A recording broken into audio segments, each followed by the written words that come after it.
దెయ్యాలకి, horror crime జోన్స్కి and black magic సినిమాస్కి Satyam Rajesh or Polimera Rajesh brand ambassador అయిపోతున్నారని నేను అనుకుంటున్నా. వాట్ యూ ఫీల్ ఈ స్టేట్? అసలు దానికి సంబంధం లేదు. ఆ మూవీ అది కాన్సెప్ట్ బేస్డ్ మూవీ, అది కొత్త రకంగా పాయింట్ అయితే తీశారు, అది వేరే.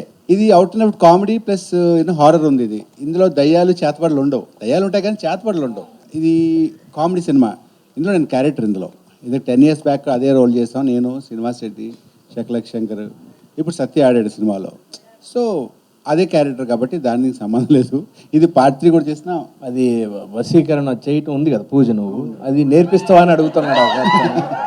ఆయన ఇంట్రెస్ట్గా ఉన్నాడంట. అరే నీకు మంచిగా సమ్మర్ క్యాంప్ ఒకటి బెటర్, హ్యాపీగా 15 రోజులు కోర్సు ఒకటి పెట్టు వశీకరణ, హ్యాపీ. తప్పకుండా ఈ సమ్మర్ క్యాంప్ పెడతాను, చేతబడి ఎలా చేయాలని. అప్పుడు న్యూస్ ఇస్తే నాకే అడ్మిషన్, నేనే ఫస్ట్, నన్నే చేస్తాడు వశీకరణ. రోజు కూడా వీడినే చేస్తాను పాపం.